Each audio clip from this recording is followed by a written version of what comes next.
বাড়িতে গেস্ট আসুক বা শেষ পাতে একটু মিষ্টিমুখ করার ইচ্ছা হলে একটু দুধ আর একটু বাড়িতে যদি ব্রেড থাকে তাহলে এই ডেজার্টের রেসিপি ট্রাই করতে পারেন। খেতে অসাধারণ হয় আর বানানোটাও ভীষণ ইজি। আসসালামু আলাইকুম, কেমন আছেন সবাই? বিনুর পিসে আপনাদের সবাইকে জানাই স্বাগত। চলুন তাহলে রেসিপিটা শুরু করা যাক।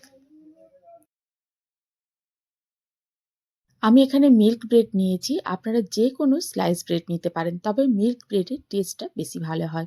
ব্রেডের স্লাইসগুলোকে একসঙ্গে করে ধারগুলোকে খুব ভালো করে কেটে নেব। ধারের শক্ত অংশ থাকলে কিন্তু খুব একটা ভালো লাগবে না খেতে, তাই ধারগুলোকে বাদ দিয়ে দেবো। তবে ফেলে না দিয়ে এইগুলো দিয়ে ব্রেড ক্রাম্বস তৈরি করেও রাখা যায়, সেগুলো পরে কাজে লেগে যাবে।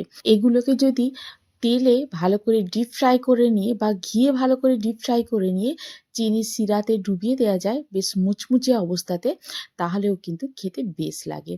এবারে ব্রেডের টুকরোগুলোকে 4 ভাগে আমি কেটে নেব। আমি এখানে 1 পাউন্ড ব্রেডের স্লাইস নিয়েছিলাম, তাই সাইজে একটু বড় ছিল, তাই 4 টুকরো করছি। আপনারা যদি হাফ পাউন্ড নেন তাহলে সেক্ষেত্রে 2 টুকরো করেও কেটে নিতে পারেন।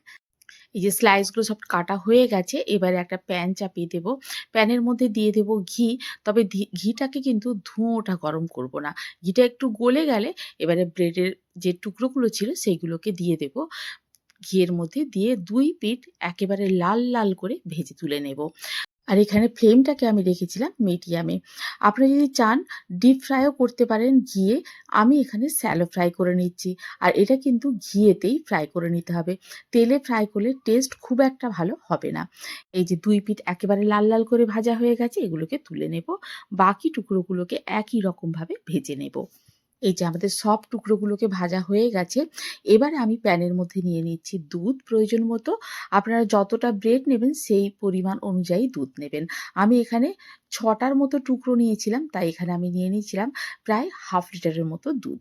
এদিকে দুধটা আমি ফুটতে চাপিয়ে দিয়েছি, অন্যদিকে একটা বাটিতে জল নিয়ে 2 চা চামচের মতো নিয়ে নিয়েছি এখানে কাস্টার্ড পাউডার। কাস্টার্ড পাউডারটা ভ্যানিলা এসেন্সের কাস্টার্ড পাউডার।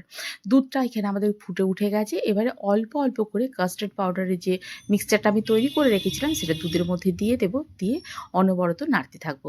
এই মিক্সচারটা দেওয়ার সঙ্গে সঙ্গে কিন্তু নাড়তে হবে, আর একসঙ্গে সবটা মিক্সচার দেবো না, অল্প অল্প করে মিক্সচার দেবো আর সেটাকে দুধের মধ্যে মিক্স করতে থাকবো। বেশ ভালো করে ফুটিয়ে নেব। নেয়ার পরে একটা ক্রিমি টেক্সচার আসবে দুধে, খুব বেশি ঘন হবে না। দিয়ে দিচ্ছি এখানে কনডেন্সড মিল্ক। এখানে আমি চিনি দেবো না, আপনারা চাইলে কনডেন্সড মিল্কের বদলে চিনি দিতে পারেন। দুধের মিক্সচারটা আমাদের রেডি হয়ে গেছে, একটু ঠান্ডা করার জন্য রেখে দেব।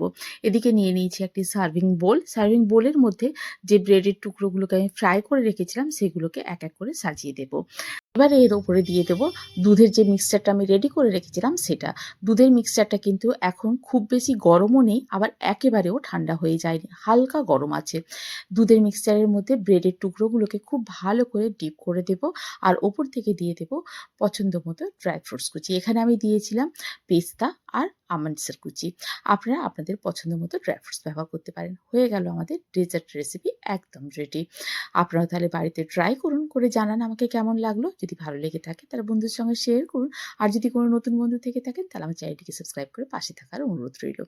আর হ্যাঁ, যারা ফেসবুক পেজ থেকে দেখছেন তারা আমার পেজটিকে ফলো করে আমার পাশে থাকার অনুরোধ রইল। আজ তাহলে এই পর্যন্তই, আবার দেখা হবে। ভালো থাকুন, সবাইকে ভালো রাখুন। আল্লাহ হাফিজ।